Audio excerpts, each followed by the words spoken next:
And my third thought for the day is kids in cages. Holy God, this is crazy.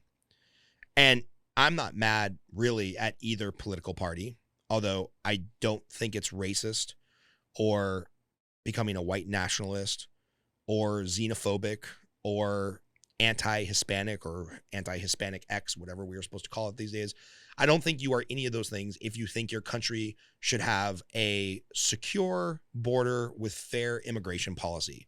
My thought for the last 20 years, I don't care who the president was, is that it should be 10 times harder to get to this country illegally, and it should be 10 times easier to get to this country legally. Look, if you have something to offer the country, whether that's hard work with your hands and your physical labor, or hard work with your mind because you're here on a intellectual student or work visa, I think it should be so easy to get into America legally, because that is really going to be the continuing backbone of our economy and our country. Spoiler alert, unless you're a Native American, you are an immigrant.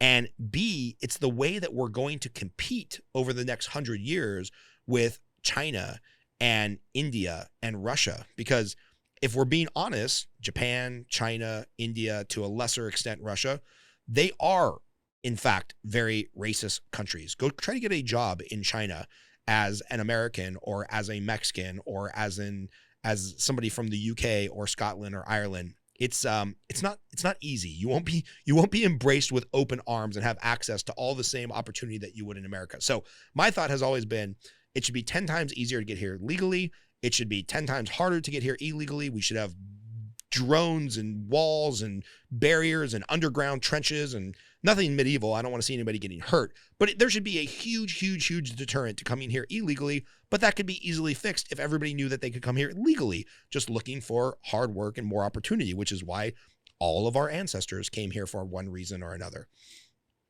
Well, not all of our ancestors. Obviously, there's a big black eye on the American history of immigrants that we forced here, and that's a different podcast, but you get my drift. So this idea that either party, whether it's the Republicans now that Biden is in office, or whether it was exactly Biden 6 months ago when Trump was in office, talking about kids in cages, how horrible this is, how we're detaining families at the border, how we're separating families at the border. Look, I'm not smart enough to know everything about immigration policy. I will tell you, somebody who I think is very genuine on immigration policy is Dan Crenshaw. He's the one-eyed junior congressman out of Texas. He lives in Texas. He has a lot of exposure to what's going on in border towns. He seems to be one of the more level-headed conservatives who will speak out immediately against stuff like the Capitol riots. He spoke out pretty aggressively against Ted Cruz, who's the senator from his own state, on how they were grandstanding, leading to that whole January 6th thing. So I think Dan Crenshaw is like a pretty legit, genuine guy. He's an ex-Navy SEAL, got his eye blown out in battle.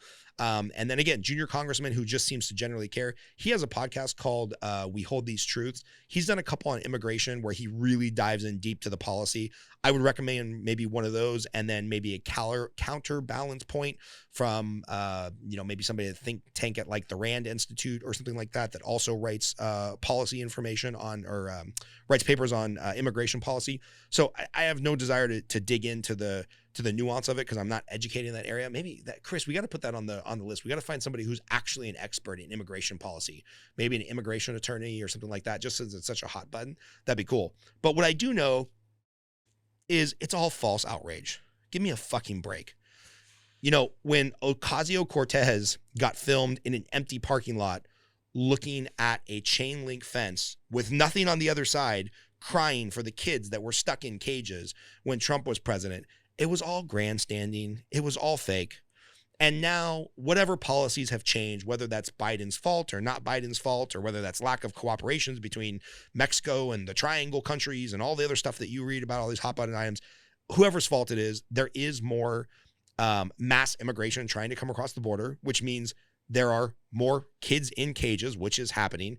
And by the way, I don't know, where else do you put them? Where else do you detain people? I don't think it's inhumane. And I've tried to read a bit about it to see if it is inhumane, because I happen to be married to a Mexican lady who happens to have family members who came across the border illegally at one point in their life. So I don't want people to experience inhumane conditions. But this fake outrage, right? We're seeing it right now by the right, meaning conservatives.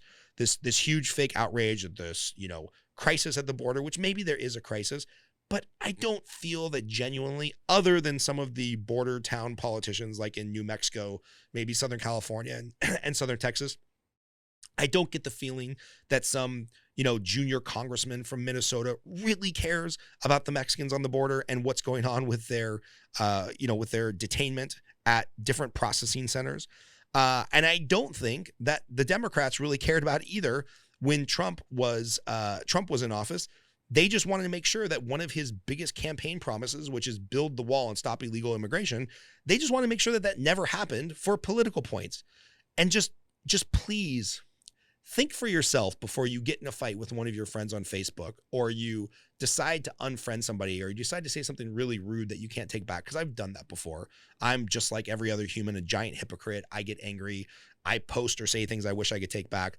But I would just implore you, before you say something on this topic that you either can't take back or that isn't in line with your character, just know that these are all just political talking points by Coke and Pepsi.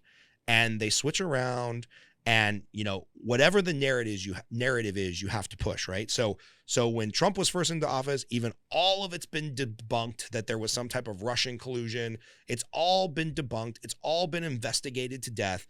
There was no political tampering that Trump and Russia was in bed with each other to get Trump elected.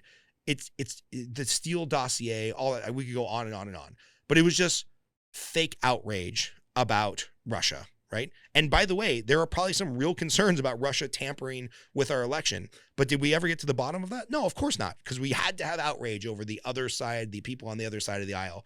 And now the outrage is Republicans talking about Biden is soft on China. Am I worried about China? Do I think they're a horrible player in the world economy?